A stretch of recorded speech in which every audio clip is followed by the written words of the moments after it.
കർണാടകയിലെ ധർമ്മസ്ഥലയിൽ നിന്നും വരുന്ന വാർത്തകളാണ് നമ്മെ ഞെട്ടിച്ചുകൊണ്ടിരിക്കുന്നത്.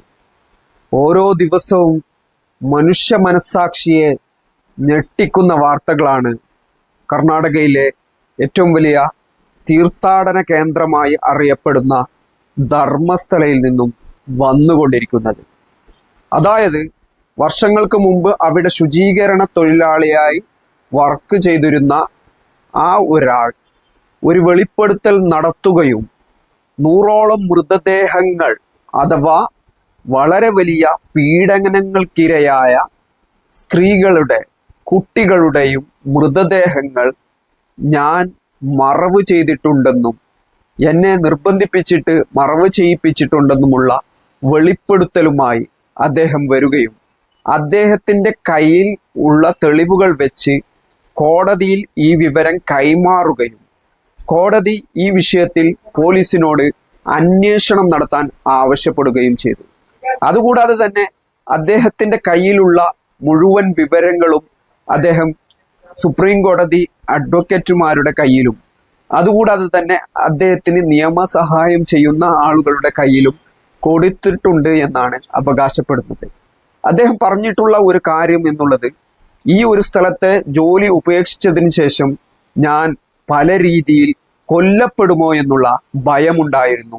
മഹാരാഷ്ട്രയിൽ ഒളിവിൽ പോയി പലയിടത്തായി മാറി മാറി താമസിച്ചു. എനിക്ക് രാത്രി ഉറങ്ങാൻ പോലും കഴിയുന്നില്ല. ഈ മനുഷ്യരുടെ മുഖങ്ങൾ എൻ്റെ മനസ്സിലേക്ക് വരുന്നു. വിവിധ രീതിയിൽ കൊല്ലപ്പെട്ട, ബ്രൂട്ടലായി റേപ്പ് ചെയ്യപ്പെട്ട ആളുകളുടെ മുഖങ്ങൾ എൻ്റെ മനസ്സിലേക്ക് കടന്നു വരുന്നു. അതുകൊണ്ട് എനിക്ക് ഉറങ്ങാൻ പറ്റുന്നില്ല. എൻ്റെ ജീവിതം തന്നെ നശിപ്പിക്കപ്പെടുന്ന അവസ്ഥയിലേക്ക് മാറി.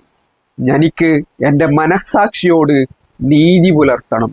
അതുകൊണ്ട് തന്നെ ഇവരുടെ മൃതദേഹങ്ങൾ പലതും ഞാൻ അടക്കം ചെയ്തിരിക്കുന്നത് അവരുടെ മതാചാര പ്രകാരമോ അല്ലെങ്കിൽ അവരുടെ മതവിശ്വാസ പ്രകാരമോ അല്ല.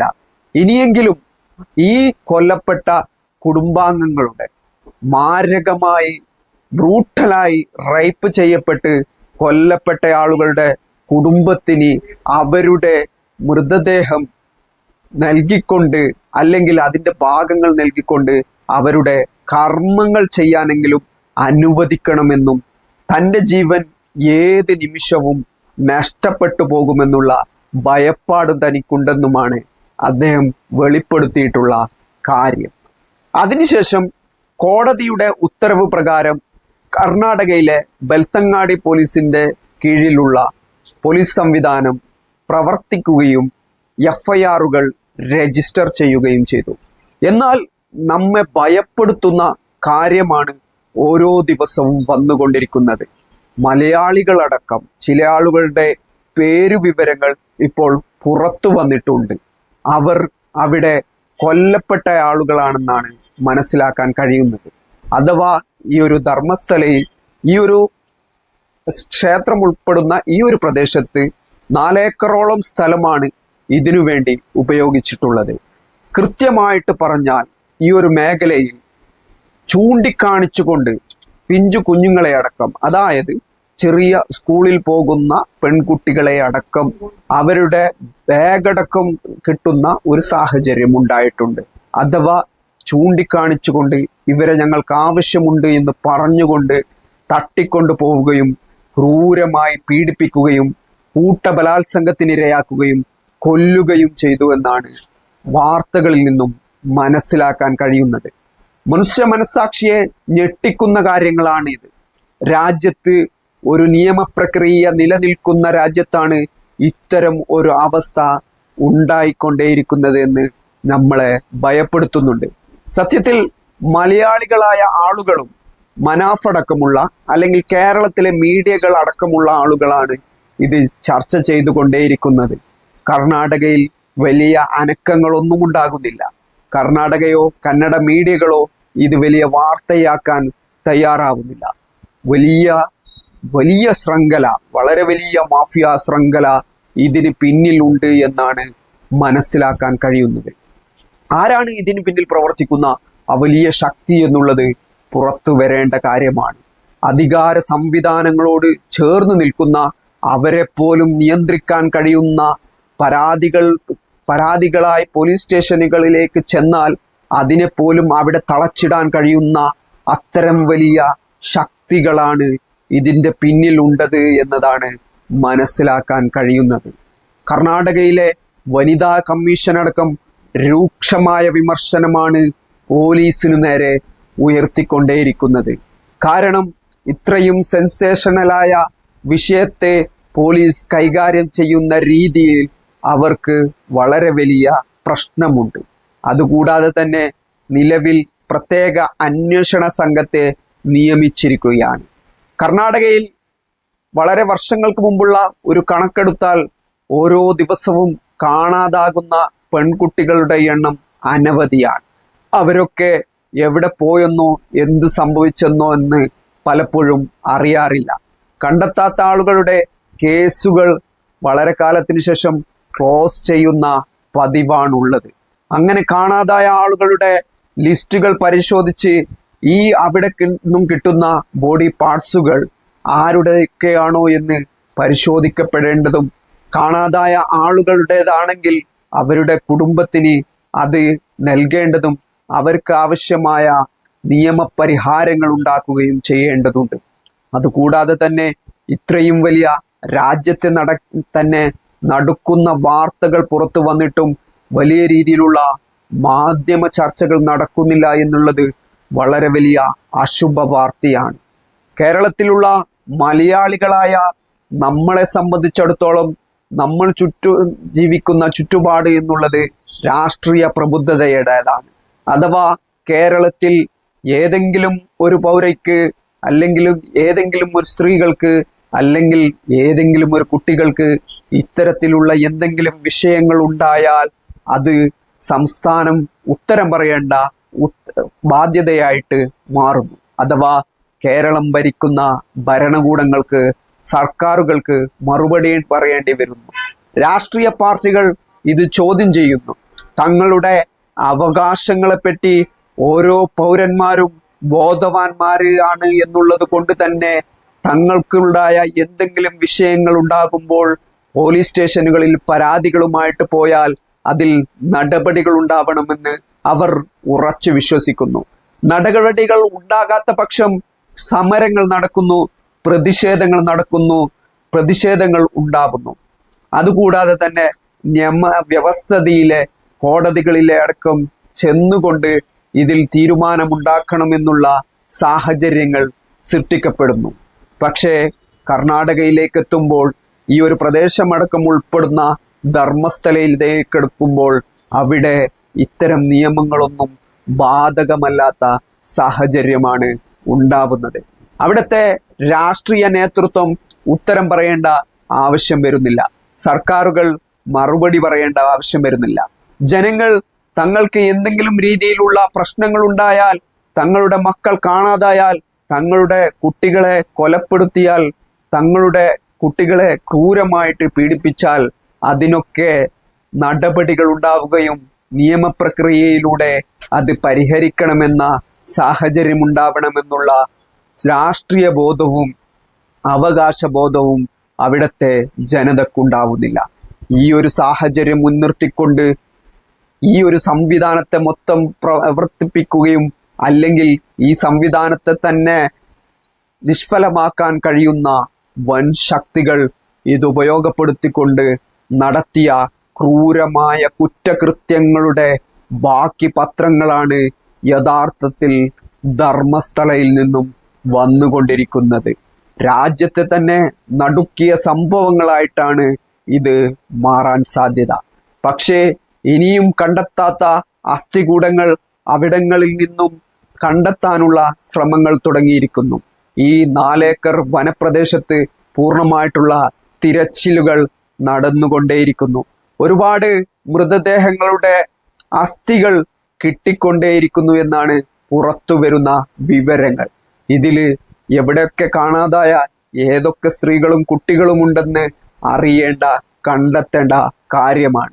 ഇത് ചെയ്തവർക്കെതിരെയുള്ള നിയമ നടപടികൾ അത്യന്താപേക്ഷിതമാണ്. കാരണം നമ്മെ സംബന്ധിച്ചിടത്തോളം രാജ്യത്ത് ഒരു ഭരണഘടനയും ഒരു നിയമവ്യവസ്ഥിതിയും നിലനിൽക്കുന്നുണ്ട്. രാജ്യത്തെ ഓരോ പൗരന്മാരും അവിടെ നീതിക്ക് അർഹരാണ്. തങ്ങളുടെ മക്കളെ തട്ടിക്കൊണ്ടു പോവുകയും തങ്ങളുടെ മക്കളെ ക്രൂരമായി ഇല്ലാതാക്കുകയും ക്രൂരമായ കുറ്റകൃത്യങ്ങൾക്ക് വിധേയമാക്കുകയും ചെയ്ത ആളുകളെ നിയമത്തിന് മുമ്പിൽ കൊണ്ടുവന്നുകൊണ്ട് നിയമ നടപടികളിലൂടെ തന്നെ അവർ ശിക്ഷിക്കപ്പെടേണ്ടത് ആവശ്യമാണ്.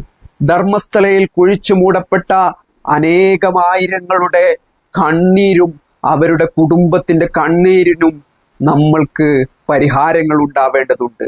രാജ്യത്തെ നിയമവ്യവസ്ഥ അതിനനുസരിച്ച് പ്രവർത്തിക്കേണ്ടതുണ്ട്. ഇവിടെ നിയമത്തിന്റെ പഴുതിലൂടെ സ്വാധീനങ്ങൾ ഉപയോഗിച്ചുകൊണ്ട് ഏതെങ്കിലും ശക്തികൾ രക്ഷപ്പെടുന്നുവെങ്കിൽ അത് ഈ പ്രക്രിയ തുടരാൻ തന്നെ കാരണമായിട്ട് മാറും. കർണാടകയിൽ നിലവിലുള്ള ഭരണകൂടത്തിനും സർക്കാരിനും കൃത്യമായിട്ടുള്ള ഉത്തരവാദിത്വമുണ്ട്. അതുകൂടാതെ തന്നെ രാഷ്ട്രീയ പാർട്ടികൾക്കും കൃത്യമായിട്ടുള്ള ഉത്തരവാദിത്വമുണ്ട്. പക്ഷേ ഈ വാർത്തകൾ പുറത്തു വന്നതിന് ശേഷവും കർണാടകയിൽ ഒരു തരത്തിലുള്ള പ്രതിഷേധങ്ങളും നമ്മൾ കാണുന്നില്ല. അപൂർവമായിട്ടുണ്ടാകുന്ന ജനകീയ കൂട്ടായ്മകൾ മാത്രമാണ് ഇതിനൊരു അപവാദം എന്നുള്ളത്.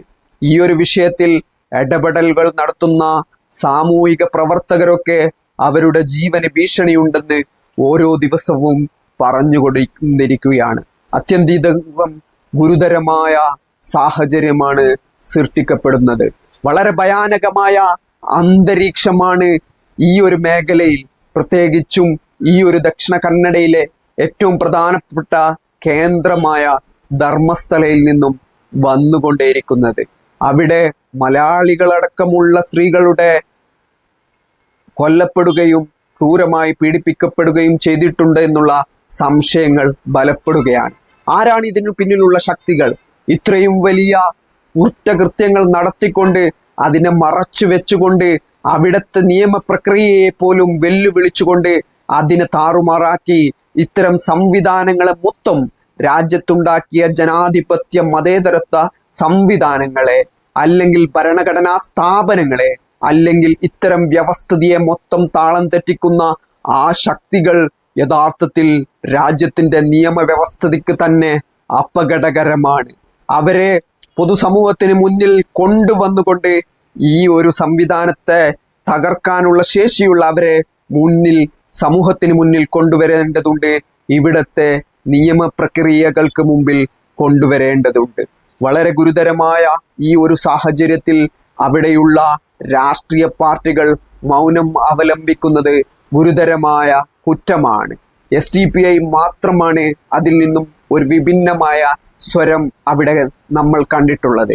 ഈ ഒരു വിഷയത്തിൽ ജുഡീഷ്യൽ അന്വേഷണം നടത്തണമെന്നും ജുഡീഷ്യൽ കമ്മീഷനെ നിയമിക്കണമെന്നും പോലീസ് സംവിധാനത്തെ സ്വാധീനിക്കാൻ കഴിയുന്ന ശക്തിയാണ് ഇതിന് പിന്നിലുള്ളതെന്നും അതുകൊണ്ട് തന്നെ വളരെ വലിയ കുറ്റകൃത്യങ്ങളാണ് നടന്നിരിക്കുന്നതെന്നും പൂർണ്ണമായിട്ടും ഹൈക്കോടതിയുടെ മേൽനോട്ടത്തിലുള്ള ഒരു സംവിധാനം പ്രവർത്തിക്കണമെന്നുമാണ് SDPI ആവശ്യപ്പെടുന്നുള്ളത്. അതുകൊണ്ട് തന്നെ ഈ ഒരു വിഷയം മുൻനിർത്തി ദക്ഷിണ കന്നഡയിലാകെ പ്രതിഷേധങ്ങളും പ്രക്ഷോഭങ്ങളും തുടങ്ങാൻ പാർട്ടി തീരുമാനിച്ചിരിക്കുകയാണ്. ദക്ഷിണ കന്നഡയിലെ ഏറ്റവും പ്രധാനപ്പെട്ട സ്ഥലമായ ഈ ഒരു പ്രദേശത്ത്, ബെൽത്തങ്ങാടി താലൂക്കിൽപ്പെടുന്ന ഈ ഒരു പ്രദേശത്ത് കൃത്യമായിട്ട് ധർമ്മസ്ഥല എന്ന ആ പേരിനോടൊപ്പം തന്നെ നമ്മൾ മനസ്സിലാക്കേണ്ട കാര്യം അതൊരു തീർത്ഥാടന കേന്ദ്രമായിട്ടാണ് അറിയപ്പെടുന്നത്. അവിടെ കുറ്റകൃത്യങ്ങളുടെ ഉണ്ടാക്കിയ ആളുകൾ ആരായിരുന്നാലും അവരെ നിയമത്തിന് മുന്നിൽ കൊണ്ടുവരേണ്ടതുണ്ട്. നിയമപ്രകാരം അനുശാസിക്കുന്ന ശിക്ഷകൾക്ക് വിധേയമാക്കേണ്ടതുണ്ട്. അവിടെ കൊല്ലപ്പെട്ട ആളുകളുടെ കണക്കുകൾ കൃത്യമായിട്ട് അറിയേണ്ടതുണ്ട്. കർണാടകയിൽ മൊത്തം ഈ ഒരു കാണാതാവുകയും അല്ലെങ്കിൽ അവരുടെ വീട് വിട്ടു പോവുകയും ചെയ്തു എന്ന് പറയപ്പെടുന്ന ഈ പെൺകുട്ടികളുടെ കാര്യത്തിൽ വളരെ ദുരൂഹമായ കാര്യങ്ങൾ സംഭവിച്ചിട്ടുണ്ടെങ്കിൽ അതൊക്കെ പുറത്തു വരേണ്ടതുണ്ട്. 20,000-ൽ പരം പെൺകുട്ടികളെ കാണാതായിട്ട് 500-ൽ പരം ആളുകളുടെ മാത്രം വിവരങ്ങളാണ് തിരിച്ചു കൊണ്ടുവരാനോ അല്ലെങ്കിൽ മറ്റിടത്ത് കണ്ടെത്താനോ കഴിഞ്ഞിട്ടുള്ളതെന്ന ക്രൈം റെക്കോർഡ്സ് ബ്യൂറോയുടെ കണക്കുകൾ ഞെട്ടിപ്പിക്കുന്നതാണ്. ബാക്കിയുള്ളവർ എവിടെ പോയി എന്നുള്ള ചോദ്യങ്ങൾക്ക് ഉത്തരം ലഭിക്കേണ്ടതുണ്ട്. ആരെങ്കിലും ഇത്തരം പരാതികളുമായിട്ട് ഈ ബൽത്തങ്ങാടി പോലീസ് സ്റ്റേഷനിലോ ഇതുമായി ബന്ധപ്പെട്ട ഇടത്തോ പോയാൽ പോലീസുകാർ തന്നെ അവരെ തിരിച്ചയക്കുകയും അവരെ നിരുത്സാഹപ്പെടുത്തുകയും ചെയ്യുകയും പലരും പരാതികളുമായിട്ട് പോയ ആളുകൾ പോലും പിന്നീട് കൊല്ലപ്പെടുകയും ചെയ്തു എന്നുള്ള വാർത്തകൾ പോലും പുറത്തു വരുന്നുണ്ട്. ഇത്തരം വാർത്തകൾ സത്യമാണെങ്കിൽ അത് ഗുരുതരമായ സാഹചര്യമാണുള്ളത്. കാരണം രാജ്യത്തെ നിയമവ്യവസ്ഥതയും രാജ്യത്തെ സംവിധാനങ്ങൾക്കും അപ്പുറമുള്ള ഒരു ശക്തികൾ പ്രവർത്തിച്ചു തുടങ്ങിയിരിക്കുന്നു. അവർ രാജ്യത്തും ഈ ഒരു പ്രത്യേക പ്രദേശത്ത് അവർ ഒരു സ്വയംഭരണമായി മാറിയിരിക്കുന്നു എന്ന് വേണം ഇത് മനസ്സിലാക്കാൻ. ഇത്തരം കുറ്റകൃത്യങ്ങളുടെ വിളനിലകൾ കണ്ടെത്തിക്കൊണ്ട് അവിടെ കൃത്യമായിട്ട് രാജ്യത്തിന്റെ നിയമവ്യവസ്ഥിതി നടപ്പിലാക്കേണ്ടതുണ്ട് എന്ന് തന്നെയാണ് പ്രത്യേകം മനസ്സിലാക്കേണ്ട കാര്യം എന്നുള്ളത്. അതുകൂടാതെ തന്നെ രാജ്യത്ത് ഏറ്റവും കൂടുതൽ അവകാശബോധമുള്ള ഒരു സമൂഹം എന്നുള്ള നിലക്ക് മലയാളികൾക്ക് തീർച്ചയായും ഇതിൽ ചരിത്രപരമായ ദൗത്യമുണ്ട് എന്ന് തന്നെയാണ് മനസ്സിലാക്കേണ്ടത്. ഇതിൽ കുറ്റകൃത്യത്തിലും അല്ലെങ്കിൽ ഈ ഒരു പ്രക്രിയയിലും പങ്കാളികളായിട്ടുള്ള മുഴുവൻ ആളുകളെയും നമ്മൾ നമ്മുടെ രാജ്യത്തിന്റെ നിയമവ്യവസ്ഥിതിക്ക് അതീതരായി അല്ലെങ്കിൽ അതിന് കീഴിലേക്ക് കൊണ്ടുവരേണ്ടതുണ്ട് എന്ന് തന്നെയാണ് നമ്മൾ മനസ്സിലാക്കേണ്ട കാര്യം. ഒരു ജനതയെ ഒന്നാകെ അവരുടെ അവകാശങ്ങൾ പോലും തിരിച്ചറിയാൻ അറിയാത്ത വിധം അവരെ അരികുവൽക്കരിക്കപ്പെട്ടിട്ടുണ്ടെങ്കിൽ, മാറ്റി നിർത്തപ്പെട്ടിട്ടുണ്ടെങ്കിൽ, അല്ലെങ്കിൽ സ്വന്തം അവകാശ ബോധം പോലും ഇല്ലാത്ത ഒരു സമൂഹമായിട്ട് മാറിയിട്ടുണ്ടെങ്കിൽ അവരെ രാഷ്ട്രീയ പ്രക്രിയയിലൂടെ തിരിച്ചു കൊണ്ടുവന്നുകൊണ്ട് രാജ്യത്തിന്റെ രാഷ്ട്രീയ ബോധമുള്ള പൗരന്മാരാക്കി മാറ്റേണ്ടതുണ്ട്. അല്ലാത്ത പക്ഷം ഇത്തരം കൊടും മാഫിയ സംഘങ്ങൾ വാഴുന്ന ഒരു അധോലോകമായിട്ട് ധർമ്മസ്ഥലയടക്കമുള്ള ഈ പ്രദേശങ്ങൾ മാറാനുള്ള എല്ലാ സാധ്യതകളും ഉണ്ട്. രാജ്യത്തെ തന്നെ നടുക്കിയ ഇത്തരം വാർത്തകൾ തിരസ്കരിക്കപ്പെടാൻ ഒരിക്കലും പാടില്ല. ഇത്തരം വാർത്തകളുടെ പിന്നിലെ യഥാർത്ഥ വസ്തുതകളെ കണ്ടെത്തിക്കൊണ്ട് യഥാർത്ഥ വിഷയങ്ങളെ ജനങ്ങൾക്ക് മുമ്പിൽ അവതരിപ്പിച്ചുകൊണ്ട് ഇവിടത്തെ ഒരു ഭരണ സംവിധാനവും ഭരണപ്രക്രിയയും അവരുടെ ഉത്തരവാദിത്വം നിർവഹിക്കേണ്ടതുണ്ട് എന്ന് തന്നെയാണ് നമ്മൾ ആത്യന്തികമായിട്ടും മനസ്സിലാക്കേണ്ട കാര്യം. ധർമ്മസ്ഥലയുമായി ബന്ധപ്പെട്ട കൂടുതൽ വാർത്തകൾ വരും ദിവസങ്ങളിൽ നിങ്ങളിലേക്ക് എത്തിക്കാൻ കഴിയുമെന്ന് തന്നെയാണ് നമ്മളും പ്രതീക്ഷിക്കുന്നത്.